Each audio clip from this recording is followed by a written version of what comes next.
The old manor loomed, casting a long shadow over the land. Dark clouds gathered above it, hinting at an approaching storm. Inside, silence reigned supreme, a heavy, oppressive silence that seemed to be waiting.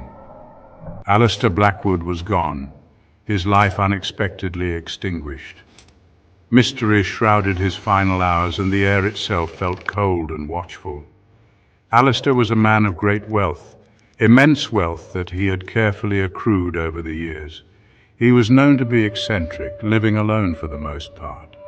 His daily habits were peculiar, and his death even more so. Officially, it was a fall down the grand, imposing staircase. But questions lingered, unasked and unanswered. The police had come and gone, having looked around the vast estate. They found nothing truly unusual, or so they claimed to the waiting press. Yet whispers followed them out the door, whispers of secrets buried deep, of hidden truths yet to surface. The ancient house held its breath, waiting, always waiting.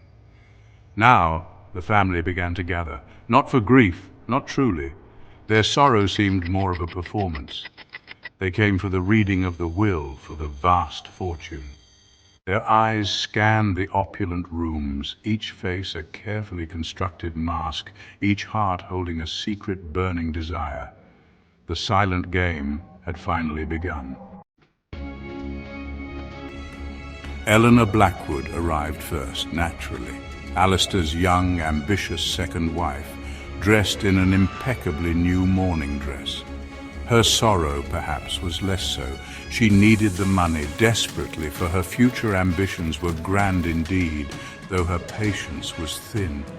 She watched everyone, her eyes missing little, a predator assessing her rivals.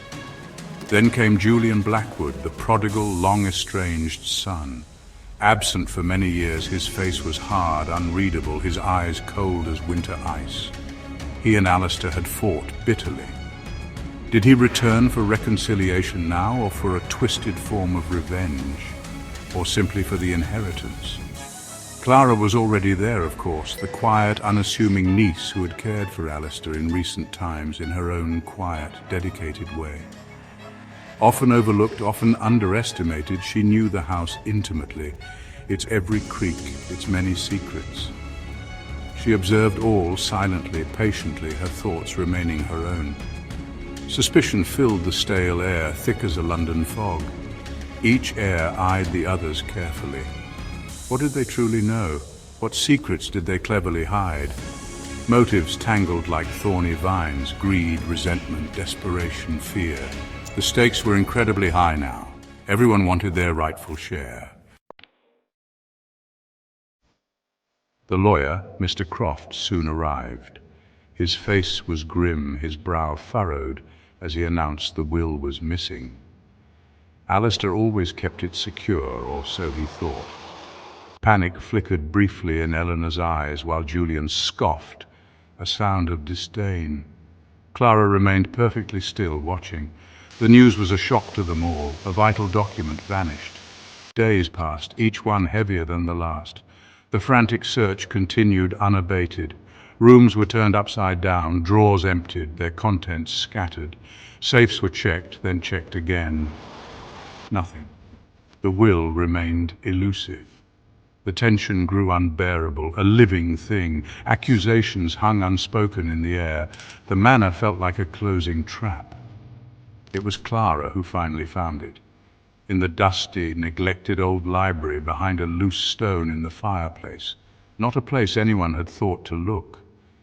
Alistair always loved his little games, his many secrets, his private jokes. The envelope was old, yellowed with age, sealed with wax, untouched for years, a relic from a secretive past.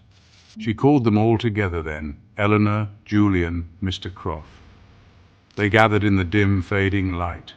The discovered envelope lay on the table, a silent testament to Alistair's mind, a potential bomb waiting to explode. Hearts pounded in anxious chests. The moment of truth was near, or so it certainly seemed to them. Mr. Croft's hands trembled slightly now as he broke the ancient brittle seal.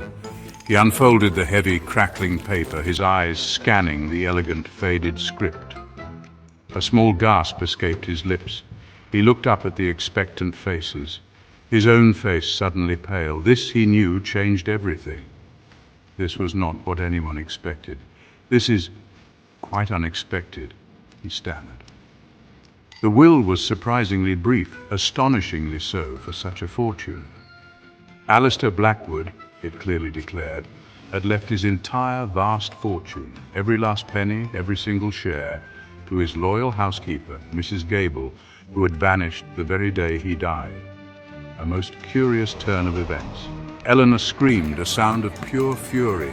Julian swore, his composure shattered. Disbelief quickly turned to raw rage. Mrs. Gable, the quiet, mousy housekeeper? It made absolutely no sense at all. Or did it perhaps make perfect sense? Was she an innocent, unsuspecting victim? Or a very clever, calculating player? The questions multiplied, unanswered. Clara watched them, their masks falling.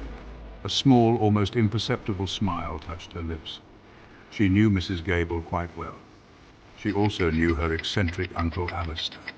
He loved his intricate puzzles, his games. This was clearly his greatest one yet. The housekeeper was indeed the key, but not to the money, not directly.